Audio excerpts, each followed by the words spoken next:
Well, I want to bring your mayor into the fold here since we on the Negro talk. So I don't know how long ago this was, but apparently, he's calling the illegals indigenous. So let me just play this clip real quick. Mayor Brandon Johnson at yesterday's MLK Interfaith Breakfast saying Chicago will never turn our backs on those seeking refuge. Now, what I do find interesting is that when 30,000 Ukrainians sought asylum here in the city of Chicago, nobody said a mumbling word. But all of a sudden, indigenous people who are trying to get to a land that was robbed from them through colonization, they want me as a black man to be mad at them? You gotta. Mayor Brandon Johnson at yesterday's MLK Interfaith Breakfast saying Chicago will never turn our backs on those seeking refuge. Now, what I do find interesting is that when 30,000 Ukrainians sought asylum here in the city of Chicago, nobody said a mumbling word. But all of a sudden, indigenous people who are trying to get to a land that was robbed from them. So he's calling them indigenous. So first off, these people are South American. We live in North America. So they're not the same people at all. It's so stupid and asinine. It's funny that you bring this up because again, we live in the same neighborhood. So where I am right now, Brandon Johnson's house is 5 blocks to the south of where I'm sitting right here. So we are in the same circles. And so I was at this preacher meeting and they said the same thing. So I got my pretty little self on the mic and I told them the same thing. These are South Americans. These are not the Potawatomi who live up here. These are not the Potawatomi were here in Chicago. The Iroquois were here in Chicago. These are South American Amazons. And if we're saying that they're indigenous, why are the Native Americans taking them to the reservations? Want to know what the Native Americans did? They went to Congress and said, wait a minute, y'all got to stop these people from coming here because now they are infringing on the sovereignty of our land and give us the right to deport them. That's another thing that happened last year. So again, Brandon is an idiot. I mean, and I said I was going to stop talking about him and just focus on the policies, but he is so embarrassing. This man was a social studies teacher in the Chicago public schools, and that's the type of logic that he was imparting in the children that he was teaching.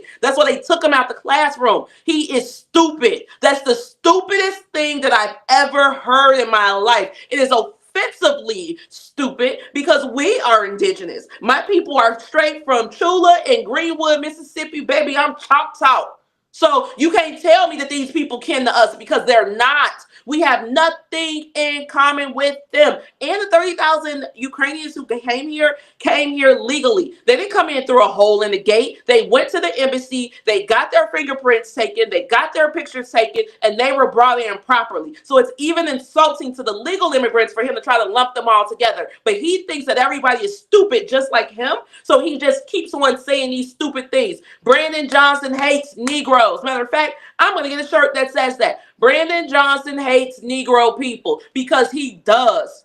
And he is aligning himself with the socialist agenda of the Chicago Teachers Union. And Ms. Dana, I encourage you to Google Chicago Teachers Union visits Venezuela. They've been going there literally for over a decade, knocking on these people's doors, telling them to come to Chicago. Why? So that they can advance their socialist agenda. And that's not right because this is a democratic country. So I am going to do my part after hearing this to make sure we get that Negro up out of office. They have just passed the bill so that we can recall the mayor, and we're going to make that happen. And we're going to see how the indigenous stand up for him. How dare he say that about us?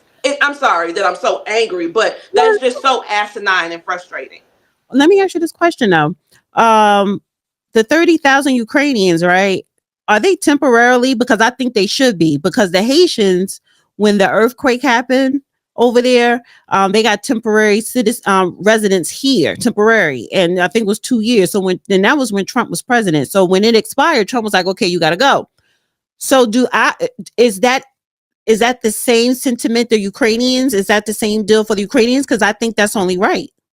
I think so as well. You know, again, we're not trying to resettle people. We're just trying to keep you safe during the war. I don't have any tax dollars for these people. Again, my neighbors need rehab. Now, if he was to build a rehab in my neighborhood and then we could scoop up all these addicts and put them in there and get them clean and get them back functioning in their family so that they could be better citizens, okay. But he's not thinking about them, excuse me, at all. That's what I'm saying. His whole agenda is about immigrants. And to that point, I'm not really surprised about it because I did a show when I was on that other station, the liberal Negro bootlicker station. I did a whole show about Brandon Johnson. And I went through his campaign website line by line by line. And I literally told the people, y'all, this man finna focus on the immigrants. He's about to spend all our money on the immigrants. So if you don't speak Spanish, he's not about to help you. If you got a social security card and a birth certificate, he's not getting ready to help you. You know what they told me, Miss Dana? That I was a hater, that I was being off code because I was not standing with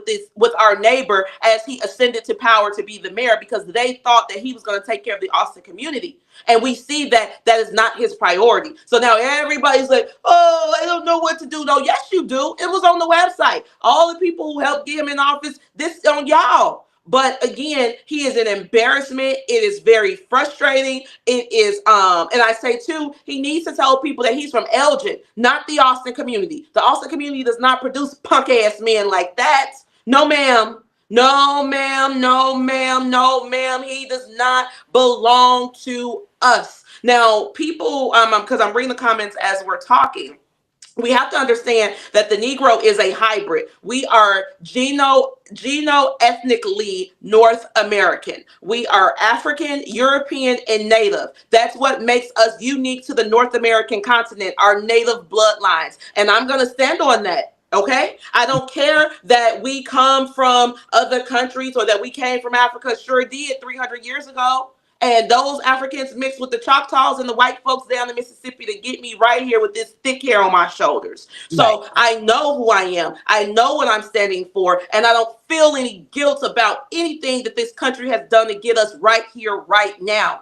This is our country, our land. And if he wants to push this indigenous conversation, send them to the reservations. We don't want them on the west side of Chicago. So this here, because you reposted and you said, this is what happens when you choose to break into America. Don't be swayed, fellow Americans. Call ICE today. And it was a woman, migrants in Ciudad Juarez. Yeah. Juarez, waiting for their CBP1 parole appointments, learned 20 minutes ago that the app shut down. And this was on January 20th, right? The same day Trump was inaugurated. So and she found out.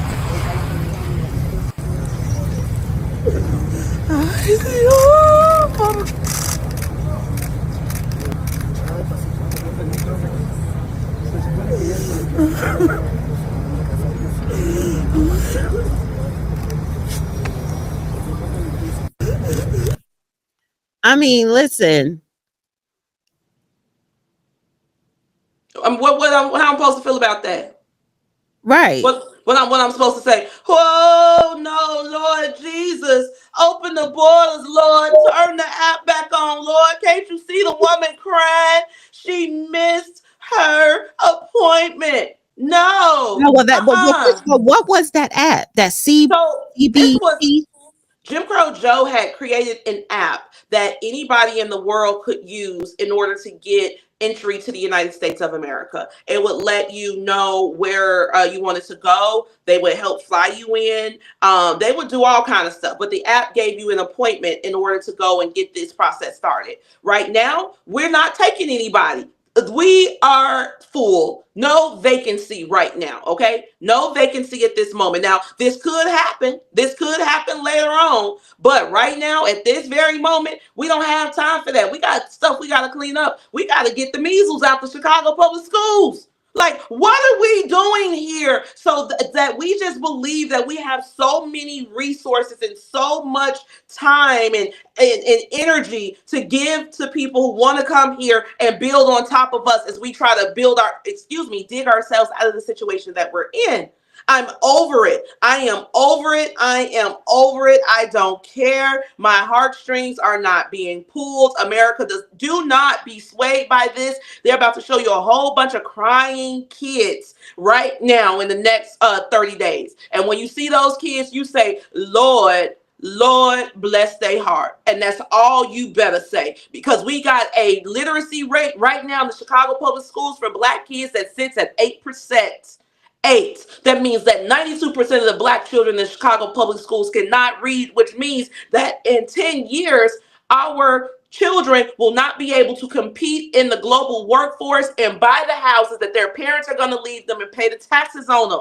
Like, we got to think big, but we're not, because they keep on telling us that we should feel sorry and we should feel bad and, oh, these people are indigenous. Absolutely not. Negroes, y'all better focus on the Negro. That's it. That's all you better focus on, because if you focus on the Negro, then that, friends, is an American conversation, because nobody is more American than us. Everything that we push for ourselves will improve this country, because we are the foundation of this land.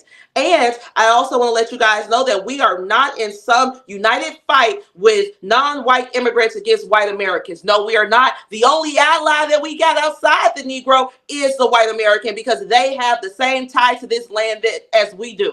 So we better get with it. We better get with it, or you will be left behind. But right now in the city of Chicago, we're not for any of that. Brandon Johnson is trying to talk loud and kind of diminish our movement in a way. He said that we were paid, that he said that there are people who believe that they run the city, but they're not even elected. I said, say my name, Brandon. Stop playing with me. But, at the same time, we got to take this subliminal seriously. shots. He was in the subliminal shots. Yeah, all the time. Again, we're in the same social circle. So I get messages from him all the time. Hey, yo, you're going too hard on the mayor. You need to calm down. Or, yo, the mayor said you give him anxiety. We went to a Jim Crow Joe sent $460 million to the city of Chicago. They're going to give a big chunk of it to us here on the West Side. However, I went to the meeting, okay, because I'm a West Sider as well. So I got on my red dress. I walk in there, everybody like, P-Ray, hugging me and stuff. Do you know that Brandon, so I'm sitting in the aisle, like 3 rows from the front. Brandon's sitting, on the first line. He's sitting there the whole time looking at me like this. So I looked at him and I winked. Yes, rolling his eyes. That's why I looked at him and I winked. Wink. I see you too. So then it was time to take a picture with the big check. I went and took a picture with the big check too, standing right there with him, because I am a citizen. I am a resident. I am a community stakeholder as well. So he got to get over it. There's absolutely nothing that he can do. Every time I go on national news, he sends the boot man down my block to boot my neighbors. I mean, just weirdo kind of stuff. But that's okay, because we're not going to stop, because, again, we're speaking to the self-esteem of the people. The self-esteem of the people. And if you get the people's self-esteem, it doesn't matter what you tell them in all these emotional stories, because they will know that they're better than the lie that you're telling. Dana with the data.